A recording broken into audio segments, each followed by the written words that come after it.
गरीब मायका। मोहिनी के 3 बेटे थे। पति खूब अच्छा कमाता और बड़े घर के ऐश सब था मोहिनी के जीवन में। लेकिन एक चीज जो नहीं थी वो थी सुकून।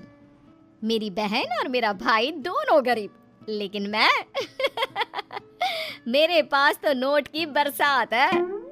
तभी मोहिनी की बहन वीना उसके दरवाजे आ जाती है। अरे मोहिनी, कैसी है? मेरे घर में ना सिलेंडर खत्म हो गया है।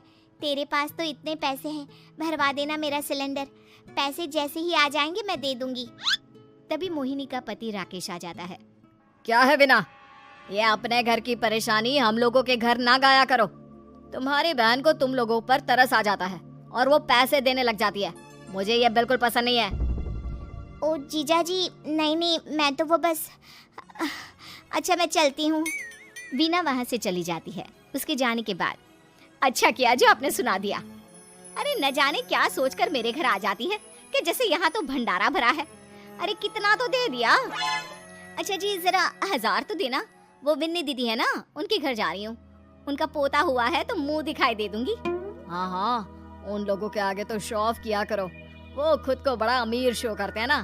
दिखा दे कि तू भी किसी से कम नहीं है। हाँ जी, इसी के लिए तो जा रही हूँ। मोहिनी तैयार होकर अपनी बुआ की बेटी के घर जाती है, जहाँ उसके पोते का कार्यक्रम चल रहा होता है। वहाँ वीना भी आई होती है। अरे वीना, क्या जरूरत थी यहाँ आने की? तेरे घर पर गैस नहीं है तो वो भरा लेती। क्या करूँ मोहिनी, बुआ को बुरा लग जाता नहीं जाती तो। वैसे मेरे पास एक जोड़ा बच्चे का कपड़ा रखा था, वही अपनी चांदी के पायल के साथ देने जा रही हूँ। घर पर गैस थी नहीं, सोचा परिवार यहीं खाना खा लेगा, बाकी सुबह का सुबह देखा जाएगा। मोहिनी को बहन पर दया आ जाती है। वो पर्स से 1000 रुपए निकाल कर दे देती है। ले वीना, लेकिन पैसे वापस कर देना, तेरे जीजाजी हिसाब लेते हैं। मोहिनी भी क्या करती, गरीबी में बहन का सहारा ही उसके जीवन जीने का आधार था। फिर एक रोज, सुनिए, भाई के घर बेटी हुई है, मुझे माँ के पास जाना होगा। अरे उस घर में ना कूलर है ना एसी, कैसे रहोगी तुम? हाँ, वही सोच रही हूँ कि अकेली जाऊं, बच्चों को साथ ना ले जाऊं। चली जाओ, लेकिन ये जो तुम अपने गरीब परिवार से मिलने चली जाती हो ना, मुझे बिल्कुल अच्छा नहीं लगता। पता नहीं मैं भी कैसे मैनेज करती हूँ, लेकिन क्या करूँ। मोहिनी भाई भाभी के घर आती है। मोहिनी, कैसे आना हुआ? तू यहाँ हम लोगों के घर रह लेगी या फिर किसी होटल में रहेगी?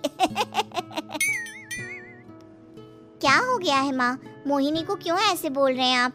अरे तू नहीं जानती अपनी ननद को, पैसे वाली है ना, तो ऐड कुछ ज्यादा ही है। मोहिनी को माँ की बात का बुरा नहीं लगता है, क्योंकि उसे पता ही नहीं चलता कि माँ उसे जली कटी सुना रही है।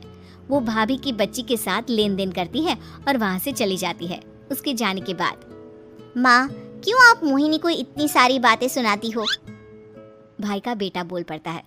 माँ, क्योंकि दादी जानती है कि बुआ के अंदर घमंड है। सही बोल रहा है मोहन। बहू भले तुझे ना दिखता हो, लेकिन मुझे और मोहन को दिखता है कि वो कितनी घमंडी है। मोहिनी मायके आती है, जहाँ गरीबी के कारण चीजें कम होती हैं। इस मोहन के बच्चे को काम पर लगा दो ना, किसी दुकान या किसी होटल में। बर्तन धो लिया करेगा, कम से कम 4 पैसे और आएंगे घर में। देख मोहिनी, माना तेरे पास पैसा है, लेकिन तेरे भाई के दिन इतने भी बुरे नहीं चल रहे कि वो अपने बच्चे की पढ़ाई रुकवा कर उससे बर्तन धुलवाए।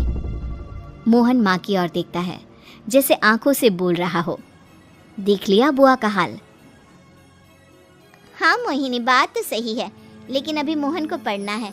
आखिर तुम भी तो अपने दोनों बेटों को पढ़ा रही हो ना। मेरे बेटों से कैसे कंपेयर कर सकती हैं आप? अरे वो तो कलेक्टर बनेंगे। हाँ, कल को वो मोहन को नौकरी में रख लेंगे, क्यों? मोहिनी कुछ दिन और रहकर चली जाती है। धीरे धीरे दिन बीतता है। मोहन बड़ा होता है और कड़ी मेहनत से सफल भी हो जाता है। मोहिनी, माँ के जाने के बाद तो तुमने भाई भाभी के घर जाना छोड़ ही दिया, क्यों? वो क्या है ना, उन लोगों का घर छोटा है, मेरे बच्चे जाना ही नहीं चाहते। पर तुझे क्यों अचानक मायके की बात याद आ गई? यार, मेरा तो मायका है, भाई भाभी है, मेरा तो आना जाना लगा ही रहता है। हाँ, क्योंकि तुझे आदत है ना ऐसे छोटे से घर में और कम पैसे में रहने की। वैसे क्या खबर है आजकल मायके की अपने? अब वो घर छोटा और कम पैसे का नहीं रहा, क्योंकि मोहन तो बहुत बड़ा आदमी बन गया है। फिर क्या? मोहिनी भाभी को फोन करती है। मोहन किसी बड़ी कंपनी का मैनेजर हो गया है क्या भाभी? क्या ये सच है?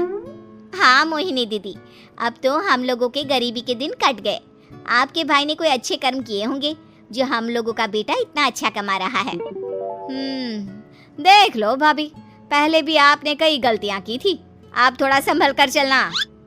भाभी को मोहिनी की बात समझ में नहीं आती कि वो क्या कहना चाहती है। फिर एक दिन वीना मोहिनी से कहती है, मोहिनी, हमारा भतीजा मोहन अच्छा कमा रहा है, क्यों ना मैं अपने बेटे की नौकरी के लिए उससे बात करूं। अरे बुआ का बेटा है, ये सोचकर मदद तो करेगा ना। हाँ हाँ, क्यों नहीं करेगा, उसके बुरे दिन में तो हम भी खड़े थे। मोहन को वीना फोन करती है और अपने बेटे की मदद करने की बात करती है। हाँ हाँ बुआ, क्यों नहीं, आप सिद्धार्थ को भेज दें, मैं अपनी ही कंपनी में उसकी नौकरी करवा देता हूँ। दिन बीतते हैं, अब वीना के हालात भी अच्छे हो जाते हैं। क्या बात है वीना, तूने भी कार ले ली, वो भी इतनी अच्छी? हाँ मोहिनी, अपने भतीजे के कारण तो हम लोगों के दिन अच्छे हो गए। उसने सिद्धार्थ की नौकरी लगवा दी है, वो भी शानदार। ठीक है, लेकिन पैसे ख्याल से खर्च करना। वो क्या है ना, पैसे आने आसान है लेकिन संभालने मुश्किल। मोहिनी घर पर अपने पति से बात करती है। देखो ना, सबके पास पैसे हैं, एक वक्त था जब मैं ही अमीर हुआ करती थी। लगता है कि ज्यादा दिन नहीं रह पाओगी, मेरी नौकरी को कुछ साल ही बचे हैं और तुम्हारे दोनों लड़के निकम्मे हैं। उन लोगों को बोलो ना कि नौकरी करे। तभी वहाँ मोहिनी के बेटे भी आ जाते हैं। अरे हमें क्या मोहन समझा है जो दिन रात गधे की तरह काम करते रहे। खैर, दिन फिरते हैं और मोहिनी के पति की नौकरी भी खत्म हो जाती है। मोहिनी क्या करे, थोड़े से पैसे में गुजारा नहीं हो रहा है। तो क्या करे, मेरी समझ में कुछ नहीं आ रहा। मोहन को बोलो ना कि वो इन दोनों के लिए नौकरी देखे, जैसे सिद्धार्थ के लिए नौकरी देखी है। मोहिनी क्या कहती, उसे अपने वो दिन याद आ जाते हैं जब उसने भाभी से मोहन को नौकर बनने की सलाह दी थी। क्या हो गया, क्या सोच रही हो मोहिनी? यही कि वक्त कभी भी किसी का भी पलट सकता है, ऊपर वाले से डर कर रहना चाहिए।